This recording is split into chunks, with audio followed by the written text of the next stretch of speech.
Mahigit 50 estudyante ng Voice of Prophecy sa Central Laguna District ang matagumpay na nagtapos. Handa nang ipalaganap ang mensahe ng pag-asa sa kanilang komunidad. Ang inspirasyong hatid ng bagong graduates, balitang may pag-asa ni Alison Añonuevo. Matapos ang isang taon na pagkaantala ng Voice of Prophecy graduation sa Central Laguna District, ay matagumpay na naisakatuparan na ito ngayong araw ng Sabado sa Pagsanghad Seventh-day Adventist Church.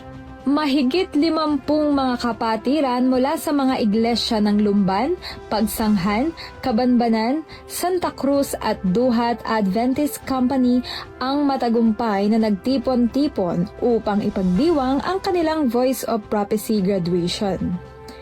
Isinagawa ang espesyal na pagtitipon bilang pagkilala sa kanilang pagsisikap at pagtatapos sa pag-aaral ng mga aralin ng VOP. Nobyembre noong nakaraang taon, unang itinakdang ganapin ang naturang graduation. Ngunit kinailangang kanselahin dahil sa hindi inaasahang pagdating ng bagyo. Sa kabila nito, mas lalo lamang naging makabuluhan ang naganap na selebrasyon ngayong taon, lalo't nadagdagan pa ang bilang ng mga nagsipag-aral at nagsipagtapos. Nakatutuwa ako na sa wakas, after 1 year ay nakapagdaos na ang Central Laguna District ng ating DOP graduation. Bagaman may mga balakid doon sa mga unang plano na may daos po itong Voice of Prophecy graduation, subalit ang mga kapatid ay patuloy na nagsigsa at eto nga ay naisagawa ang DOP graduation.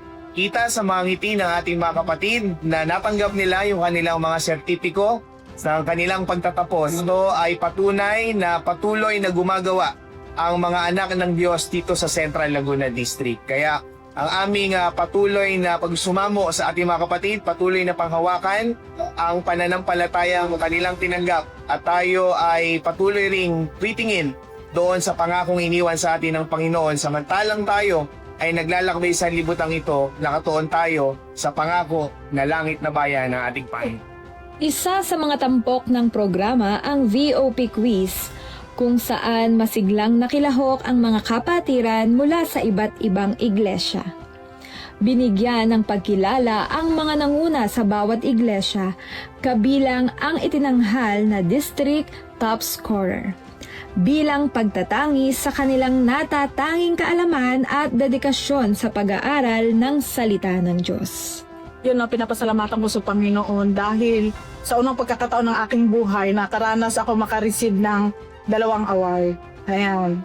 Sa top scorer pa ako sa sa Duhat Company at sa district po. So yun po ang pinapasalamatan ko na pinaranas po yun sa akin ng Panginoon. Sa kabuuan, naging isang masayang araw ng pasasalamat, pagkakaisa at patuloy na pananampalataya ang Voice of Prophecy graduation.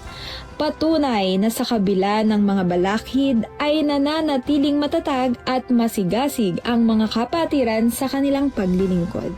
Layunin ang maghatid ng balitang may pag-asa mula dito sa Central Laguna District ng South Central Luzon Conference. Ako po si Alison Añonuevo, nag-uulat para sa Hope Today, HCNT News.